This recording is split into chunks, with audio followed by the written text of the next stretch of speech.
Donc ce soir, on a le plaisir de recevoir Maître de Quatrebeu, notaire à Douai et professeur d'université à Lille, entre autres de droit canon. Il y a des universités d'État qui ont quelques... À Paris, ça existe aussi, des cours de droit canon. Il va nous parler de la chevalerie. Et tout à l'heure, il pourra vous dédicacer soit le livre sur la chevalerie ou sur le blason.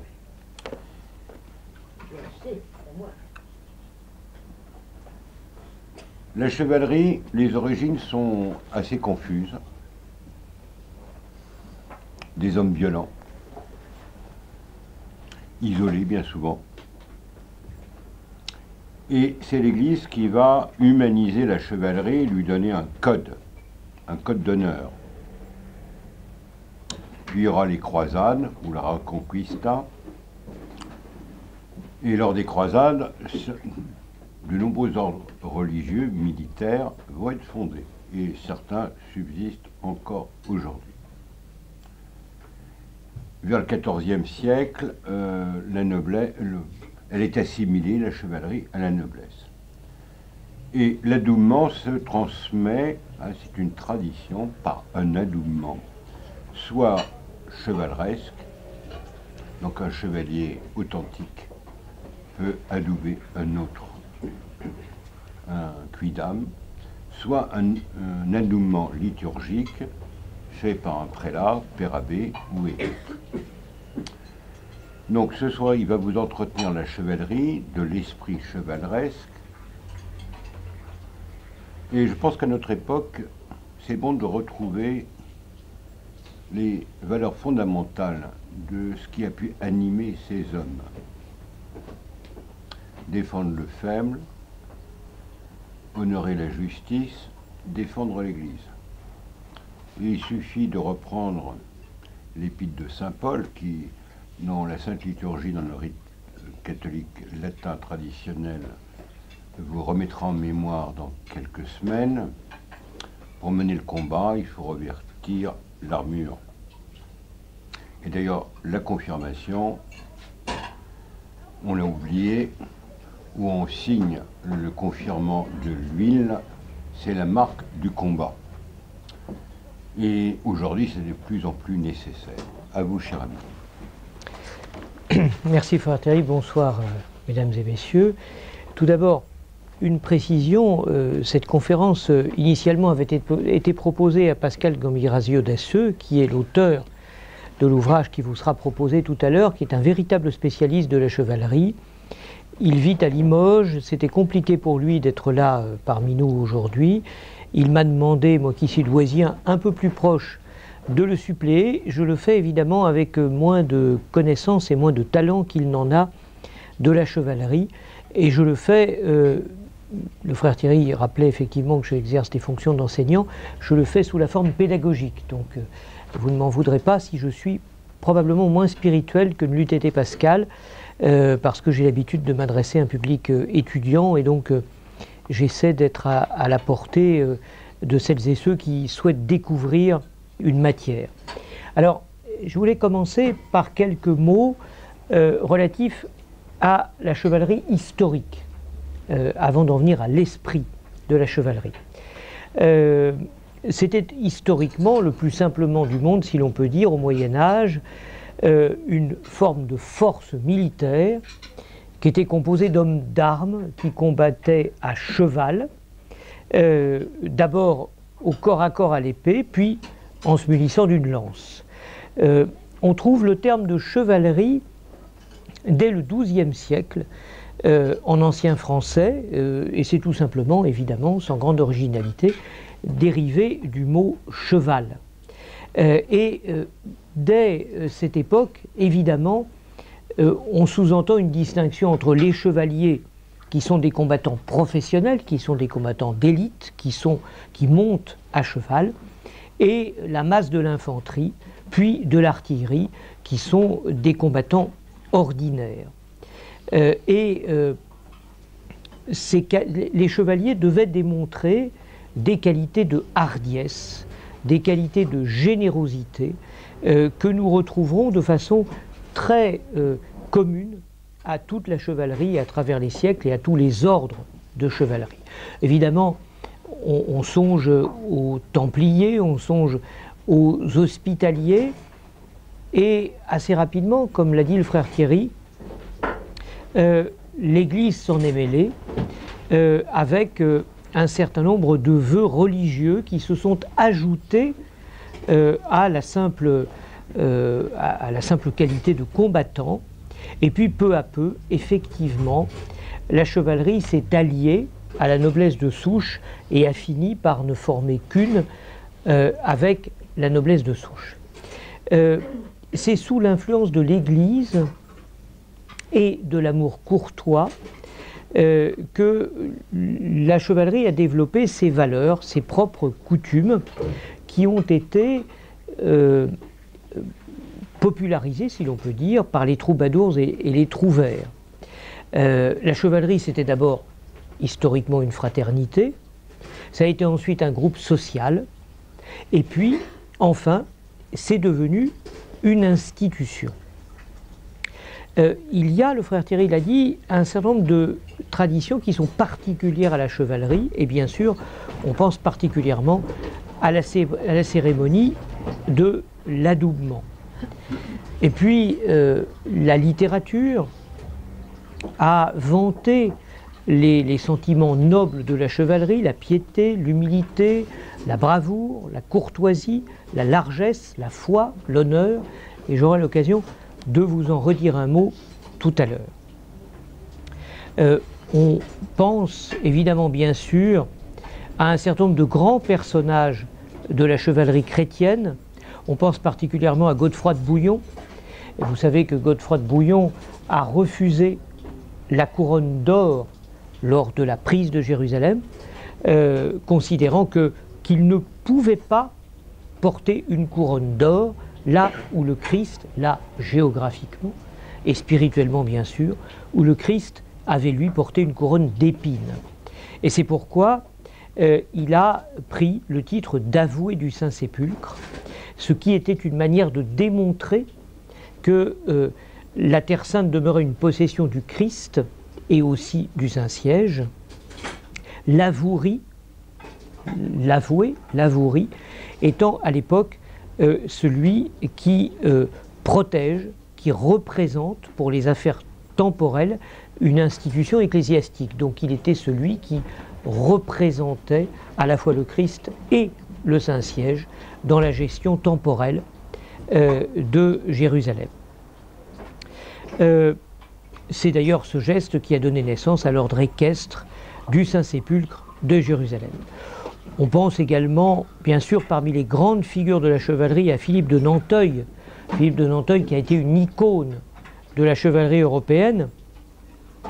On se souvient que en 1239, après une croisade en Terre Sainte de Thibaut Ier de Navarre, Philippe de Nanteuil est emprisonné, devient esclave du sultan d'Égypte, et c'est une époque où, détenu par le sultan d'Égypte, il a écrit un certain nombre de chansons qui sont restées dans l'histoire, dans lesquelles il louait son pays natal, la France, qu'il présentait comme le pays des idéaux de la chevalerie. Et il a évidemment, il est resté dans les mémoires pour ce patriotisme et cette forme de nostalgie spirituelle. Beaucoup d'autres, Roland de Roncevaux, bien sûr, qui est mort en 778 à Roncevaux, Bertrand du Guesclin également, Bayard, et nous avons de grandes figures de la chevalerie qui sont restées dans nos mémoires et qui ont fait que la chevalerie, qui avait en réalité disparu de facto, et nous verrons comment dans quelques instants, a réapparu affectivement.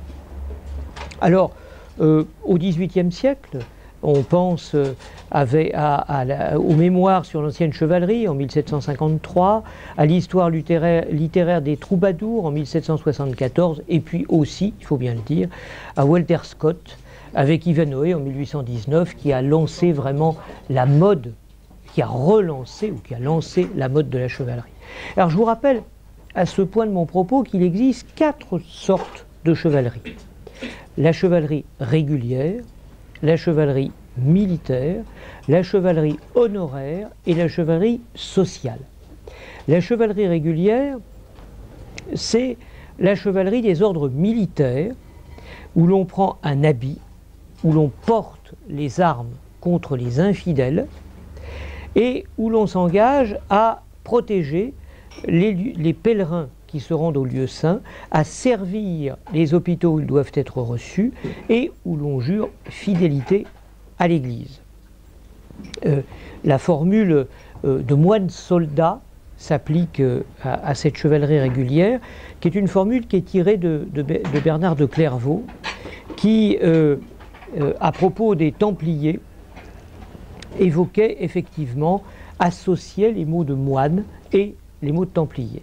Et je ne peux vraiment que vous inciter à lire ce texte de Bernard de Clairvaux qu'on trouve accessible sur la toile de façon tout à fait gratuite, que vous pouvez télécharger, de Laude Novae Militiae, dans lequel il écrit « Il est aussi singulier qu'étonnant de voir comme ils savent se montrer en même temps plus doux que des agneaux et plus terribles que des lions, au point qu'on ne sait s'il faut les appeler des religieux ou des soldats, ou plutôt qu'on ne trouve pas d'autres noms qui leur conviennent mieux que ces deux-là, puisqu'ils savent allier ensemble la douceur des uns à la valeur des autres. » Et je reviendrai sur Bernard de Clairvaux dans quelques instants.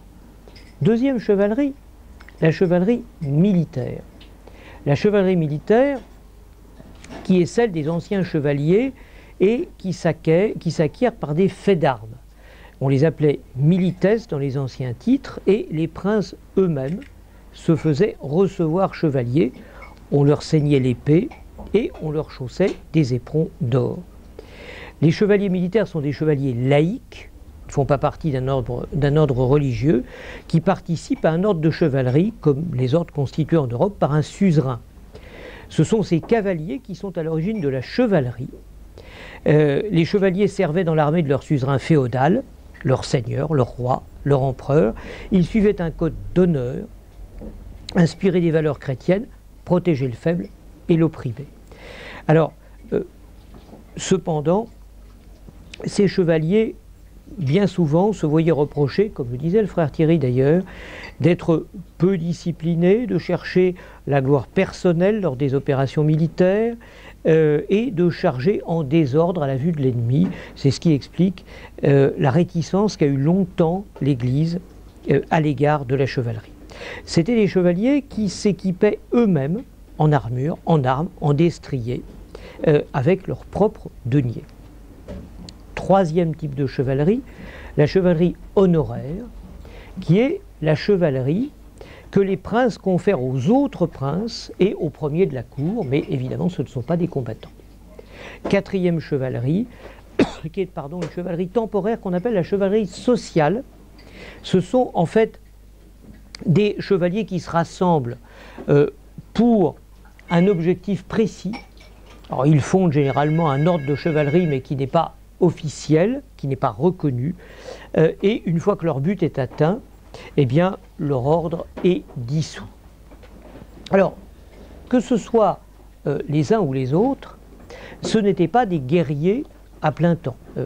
Autour de l'an 1000, on trouvait des chevaliers paysans qui vivaient dans de grosses maisons fortes, qui vivaient en groupe, et les chevaliers fréquentaient souvent leurs suzerains, les côtoyaient souvent, avec évidemment un niveau de vie, comme l'on dirait aujourd'hui, moins fastueux, mais ils étaient souvent seigneurs d'une petite terre.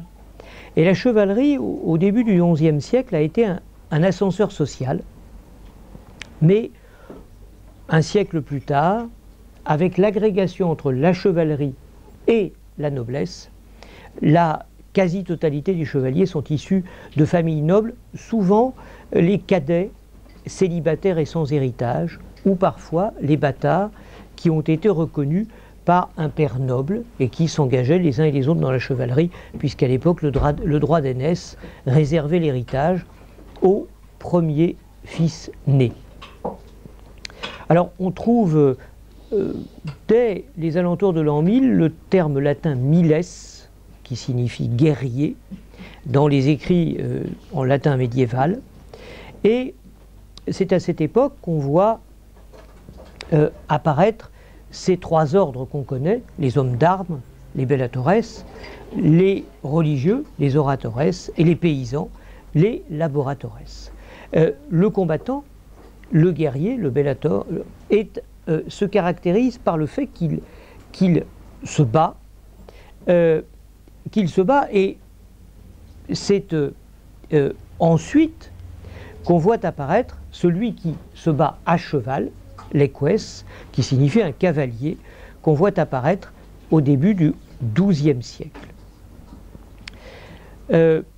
Alors, assez rapidement, qui plus est, le chevalier devient un vassal, et en fait le chevalier est un serviteur armé d'un châtelain chargé de protéger son domaine, et il participe au maintien, à la protection du système féodal. On a vu, on connaît dans le sud de la France, en l'occurrence dans les Bouches-du-Rhône, au château de Papia, on connaît les premiers chevaliers, 7 chevaliers, qui défendaient des terres seigneuriales en 1029. C'est la première fois qu'on voit apparaître des chevaliers connus.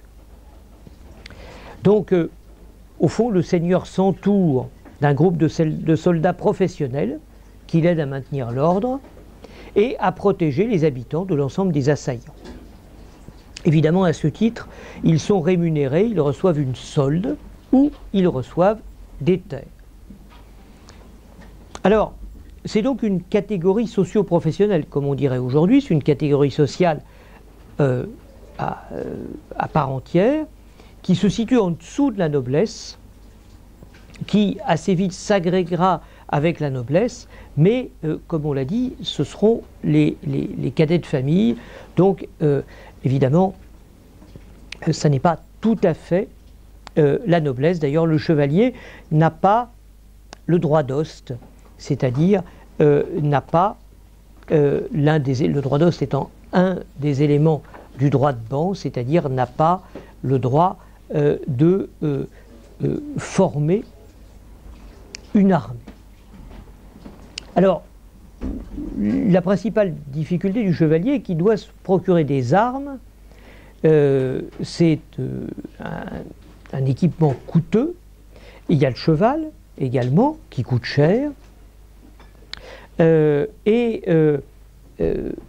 chevalier, qui plus est, a un statut précaire parce qu'il peut perdre son statut s'il est malade, s'il ne peut plus assurer sa fonction militaire, s'il est blessé. Et c'est donc une situation qui n'est pas une situation toujours acquise et totalement acquise. Ce qui a fait la gloire de la chevalerie, c'est qu'au XIIIe siècle, elle impose sa prépondérance sur les champs de bataille. C'est l'élite de l'armée, avec de nombreux exploits, des victoires militaires. Et par exemple, la bataille de Bouvines, le 27 juillet 1214, est un bon exemple, puisque c'est l'action de la chevalerie qui a décidé en grande partie de la victoire française. Donc il s'agissait à l'époque des troupes royales de Philippe Auguste qui s'opposaient aux seigneurs flamands. Alors, parmi tous les chevaliers connus, Guillaume le Maréchal, bien sûr, Guillaume le Maréchal est un chevalier important et intéressant parce qu'il avait une origine modeste et il est mort, comme vous le savez, à un âge très avancé. Il est né vers 1146 et il est décédé en 1219. Il a été décrit à sa mort comme le meilleur chevalier du monde. Il a participé à 5 batailles. Et à l'époque, on considérait que survivre à 2 batailles était déjà un exploit. Et sur son lit de mort, il s'est enorgueilli d'avoir capturé plus de 500 chevaliers au cours des tournois auxquels il avait pris part. À sa mort, le roi de France Philippe Auguste a demandé aux chevaliers de sa cour de porter un toast à la mémoire de son adversaire le plus féroce, je ne veux pas dire le plus féroce, mais en tous les cas le plus efficace. Au XIIIe siècle, les chansons de geste ont été très populaires et ont glorifié les chevaliers, les élevant au niveau de héros.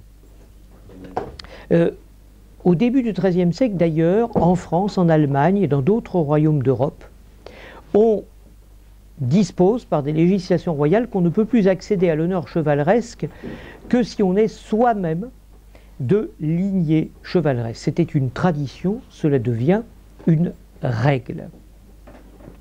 Alors, on devient chevalier, vous le savez, par l'adoubement. Alors, l'adoubement, rappelons que l'impétrant, à 7 ans, est placé chez un seigneur qui sera son parrain. Il y gravit tous les degrés de l'éducation afin d'en faire un guerrier. Alors il nettoie l'écurie, c'est ce qu'on appelait le galopin. Il s'occupe des chevaux, c'est le page. Il est au service de la dame du château. Il suit un entraînement équestre. Il apprend à chasser. Puis il devient écuyer ou damoiseau. Il aide les chevaliers au tournoi et à la guerre. Et il a l'immense privilège de porter l'écu du chevalier. Entre 17 et 21 ans, il est adoubé. Alors c'est une cérémonie extrêmement officielle, de nombreux nobles y assistent. C'est son passage du statut d'écuyer à celui de chevalier, et ça a lieu en général entre septembre ou octobre. C'est toujours précédé, et on le retrouve dans la chevalerie moderne, par une nuit de prière dans une chapelle en compagnie de son parrain, au cours de laquelle il est revêtu d'une tunique blanche avec une croix rouge. Le blanc, la clarté, le rouge, c'est le sang, qu'il est prêt à verser. Puis il y a une fête, et le chevalier, sur une estrade, est prêt à se faire adouber.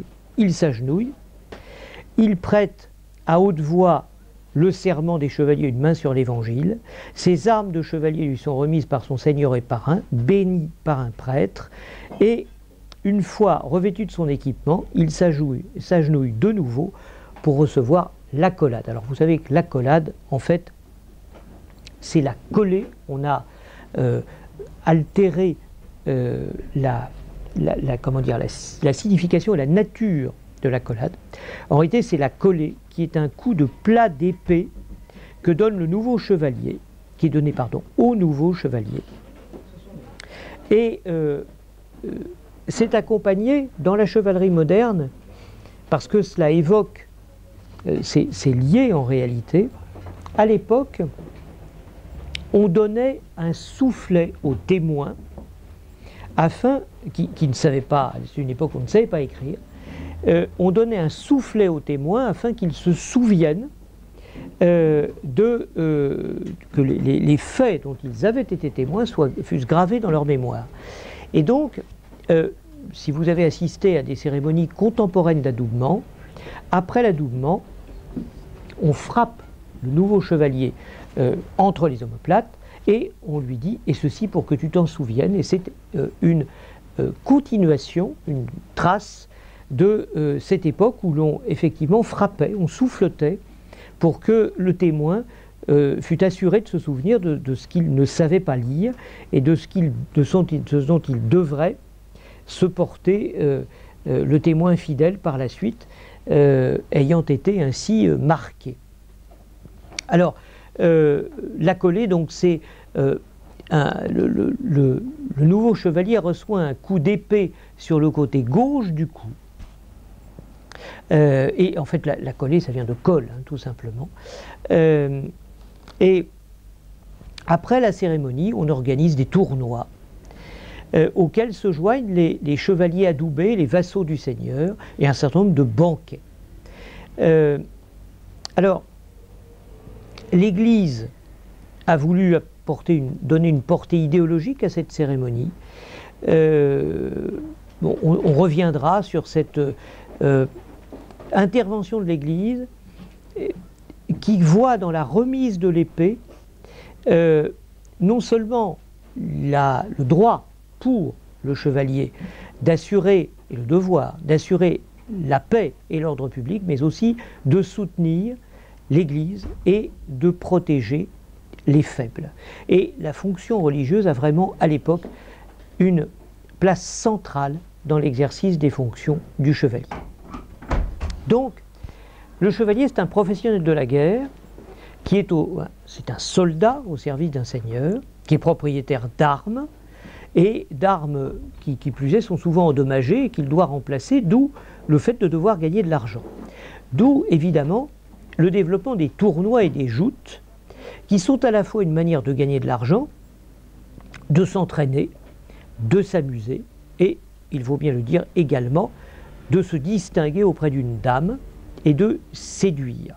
Et c'est pourquoi les chevaliers sont si preneurs de tournois qui sont des compétitions sportives, mais aussi un entraînement pour les batailles à venir. Et les chevaliers remportant les tournois pouvaient gagner des prix, des chevaux, des armures, des armes, de l'argent. Et c'était un moyen de promotion sociale efficace. Quant aux joutes, elles n'opposent que deux adversaires, contrairement aux tournois. Elles apparaissent vers le XIIIe siècle et sont moins meurtrières que les tournois, ce qui les fait mieux voir, notamment, des autorités religieuses. Parmi les devoirs du chevalier, on va trouver l'ensemble des qualités de la noblesse. Tout ce qui définit le comportement élégant d'un chevalier. Et toutes ces vertus ont été évidemment idéalisées par la littérature courtoise. Le chevalier est un homme d'armes, de guerre, de prouesse. Et puis on voit dans la littérature courtoise se glisser bien sûr une dimension amoureuse. Au XIIe siècle, l'équipement de base du chevalier représente le revenu annuel d'une seigneurie moyenne de 150 hectares. 3 siècles plus tard, 500 hectares. Alors l'équipement, c'est le haume, casque, la cuirasse, plastron, le haubert, la cotte de maille, les gantelets, l'épée, la lance, le bouclier. Et le poids de l'armure, c'est 20 à 25 kilos. Ce qui, nous le verrons, aura des conséquences par la suite. Et en fait, ce qui a marqué le déclin de la chevalerie, c'est la réutilisation de techniques anciennes et la réutilisation, notamment la reformation la réutilisation de formation de piquiers. Les piquiers, c'était des fantassins qui étaient armés d'une pique longue de plusieurs mètres et qui sont apparus dès le début du XIVe siècle chez les Écossais, les Flamands, les Suisses également. Alors ça n'est pas du tout nouveau, c'est pourquoi je parle de réutilisation, parce que Philippe II de Macédoine, Alexandre le Grand, tous les souverains hellénistiques avaient utilisé déjà, alors ce qu'on n'appelait pas à l'époque des piquiers, c'était des porteurs de saris, qui étaient en fait des bois de cornouiller qui étaient taillés et qui servaient à bloquer les charges de cavalerie. Alors ça allait de 4 mètres et demi, un peu plus de 5 mètres. Ensuite on est monté à plus de 7 mètres et c'est là que d'ailleurs les piquiers ont décliné parce que en fait dès lors que ces piquiers ont été, enfin je parle des piquiers, des saris historiques helléniques, ont été extrêmement efficaces aussi longtemps qu'un camp était seul à les détenir. C'était des armes essentiellement défensives. À partir du moment où chacun les détenait, évidemment, ça se neutralisait. Et puis, lorsqu'elles se sont allongées jusqu'à 7,5 mètres, c'est devenu peu maniable. Et peu à peu, on les a abandonnées. Alors, il y avait deux pointes à chaque extrémité. Une était en fer, l'autre en bronze. Celle en bronze était celle qu'on plantait, qui ne rouillait pas, et celle en fer était celle qui servait évidemment à accueillir l'adversaire. Ça a été repris donc par les Écossais, par les Flamands, par les Suisses, et puis on a vu aussi le développement de l'arc long, qui est un arc d'environ 2 mètres de long, qui a été très utilisé par les Anglais pour la guerre et pour la chasse. Et ces nouvelles méthodes, ensuite on a eu les arquebusiers, ces nouvelles méthodes ont été dramatiques pour la chevalerie. Dans les batailles de Courtrai, les batailles de Crécy, donc Courtrai en 1302.